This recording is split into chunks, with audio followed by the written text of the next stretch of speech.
Hey there, everybody. How's it going today? Ian back here with the Entertainment Examiner. Hey, I'm going to be doing another Ranking the Horror video for you guys today. This is an October series I'm doing for you. I got my Halloween shirt on today. Very cool, from Fright Rags. I'm not sure if they still have this one. It's been a couple years, but awesome shirt. I love the Halloween franchise, one of my favorites. Super excited for Halloween Kills, which comes out in a couple weeks now. 2 weeks. Super excited for Halloween Kills. It's gonna be great. So, okay. Today, in all my Halloween garb, I'm gonna be ranking the Halloween series for you. This is the awesome 15 disc from Scream Factory. This cool box set.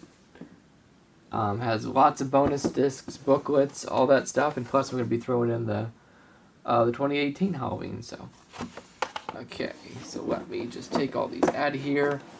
I kind of know what I want to do in terms of how I want to rank them already, but something might change. Sometimes when I do these ranking videos, I already have it in my head what I'm going to do, and then something changes. So. Okay, well, the worst is going to be Rob Zombie's Halloween 2. I already know that right off the start. It's just really weird. It's weird and not good, and I haven't seen it since it came out. And this has the movie, and then it has actually the complete collection bonus disc is in this thing too. So yeah, I haven't seen this since it came out. Maybe I should again, but I don't think so because I have such bad memories of it. It was just weird. So.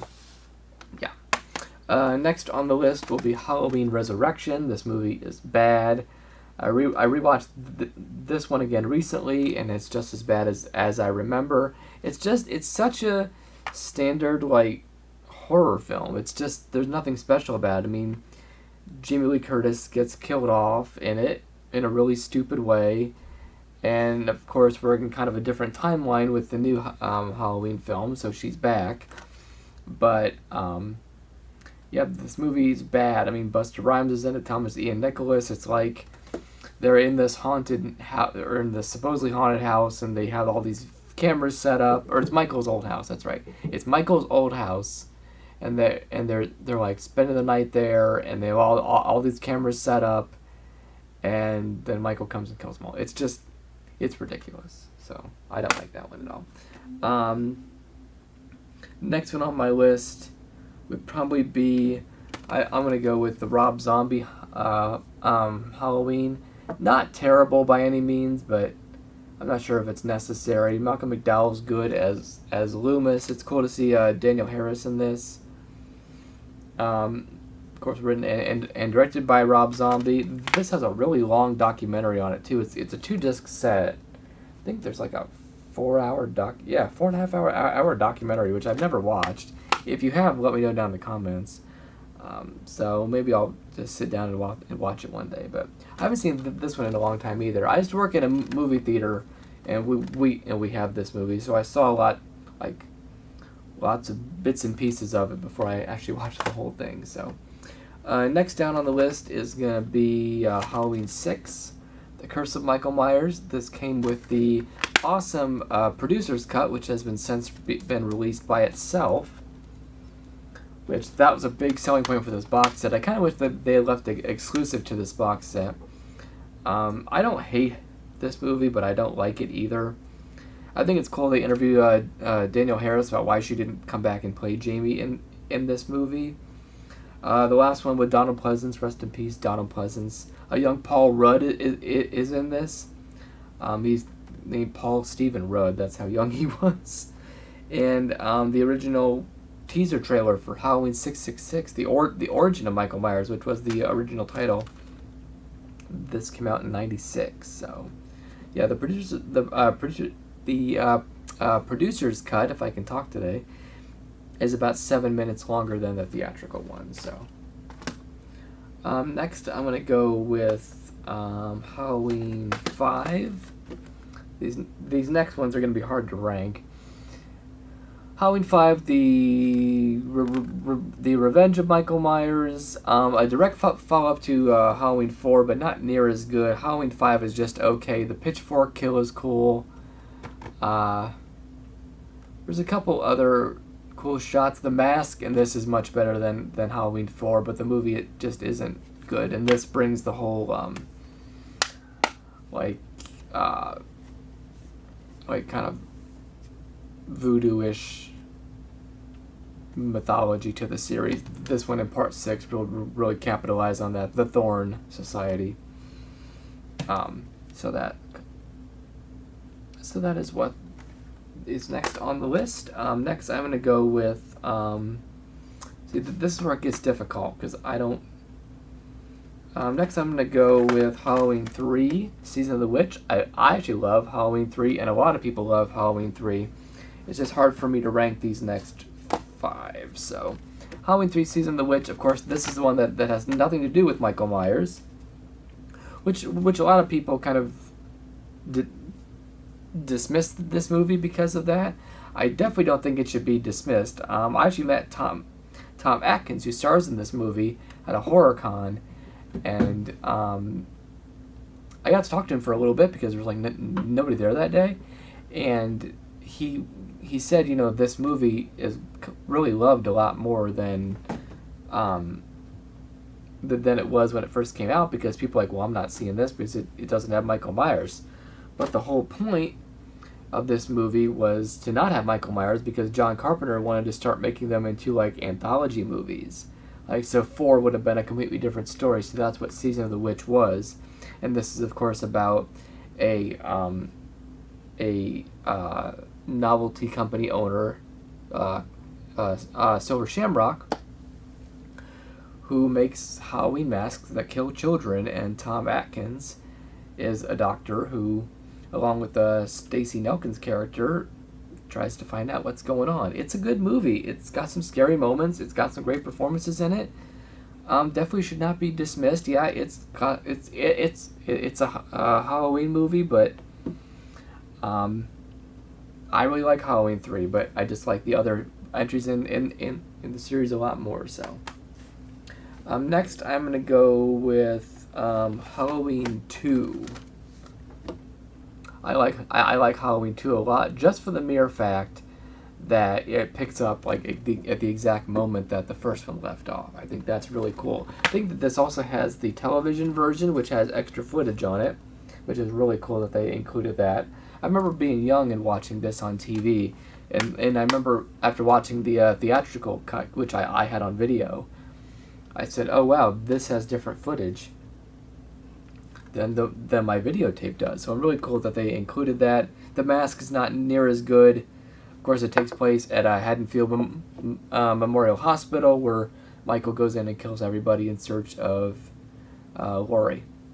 Jamie Lee Curtis is back. Donald Pleasance is back. Lance Guest is in this. Yeah, I like Halloween 2. Solid sequel. Next on my list is probably going to be... and ranking the next few are hard because I really love all of them. I'm gonna go with H2O. I do love H2O a lot. I think it's a really good movie. It's a really solid movie. Remember when it came out, this was a huge thing, having Jamie Lee Curtis back in a Halloween movie. H2O, 20 years later, very Dimension Films for the time, you can really tell. Big cast. LL Cool J, Michelle Williams, Adam Hahn Bird were in this. Josh Hartnett, Jodie Lynn O'Keefe, all young up-and-comers. Adam Arkin was in this, and Janet Leigh, Jamie Lee Curtis's mom, of course, from Psycho, was in this. And I think the car from Psycho was her car, like the original car. I think that's cool too. But yeah, very iconic image here on the back, and there's McKitty, and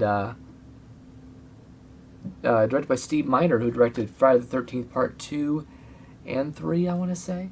But, yes, so that is Halloween H2O, which I like very much. I always watch this one, too, every year.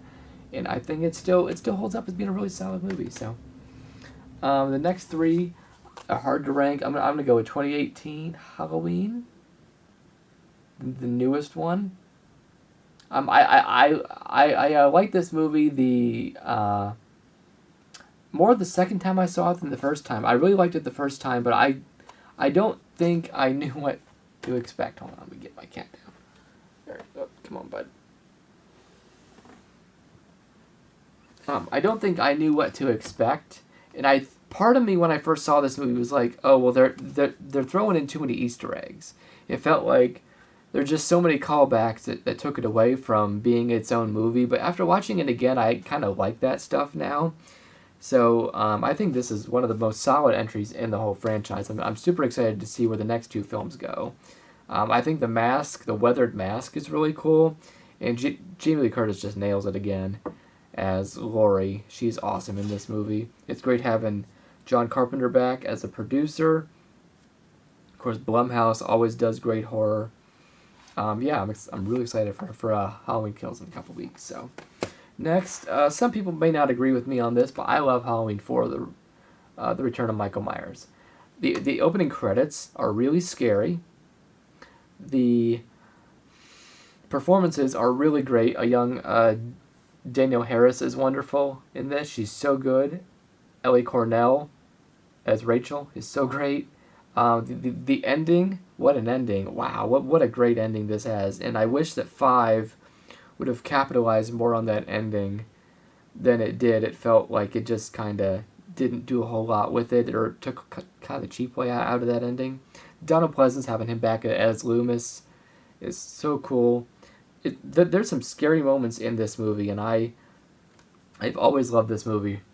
I really love Part 4. I think it's really well done, and I think it is one of the best sequels. So, but ranking this over the other Halloween, a little difficult. So, you know, these get harder to rank. From 2 up, it's hard to rank. But, of course, the original, you got to go with that. You have to. I mean, you don't have to. You can do whatever you want, but I'm going with the original. So, discs 1 and 2, 2-disc set. I think it has the... one of these has the TV version on it, too.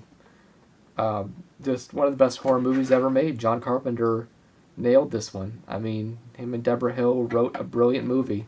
One of the best slasher movies ever. It's scary. The music, I remember I saw this movie on TV when I was way too young to see it, and the opening credits with the music and that flashing pumpkin scared the crap out of me. So, but I just love this movie. I watch it every Halloween. It doesn't get old, even though I know exactly what's going to happen. It's always a scary movie. When Michael's hiding behind the shrubbery, that's always been a scary moment to me. There are just some really horrific images in this film, and Carpenter does it the best, and you can't deny that. So, yeah, I love Halloween, one of the all-time greatest horror movies. So, okay, that is my ranking of the Halloween films. Let me know down in the comments your ranking. I would love to hear from you guys. I got my Friday the 13th, Nightmare on Elm Street, and the Halloween rankings. Put them down in the comments, everybody. Let me know how do you rank these movies. If they're different than mine, awesome. I'd love to know that. And again, like, comment, and subscribe to my page at Entertainment Examiner. I got tons of content coming out for you guys. Yeah, I'm trying to get this channel just going even more, and I'm really excited to do it, and it's just going to be such a cool ride until the rest of the year with more unboxings and movie rankings and reviews and everything else. And my cat is attacking me, so okay. Let me know your rankings, and I thank you guys so much for watching this video, and I will see you guys next time.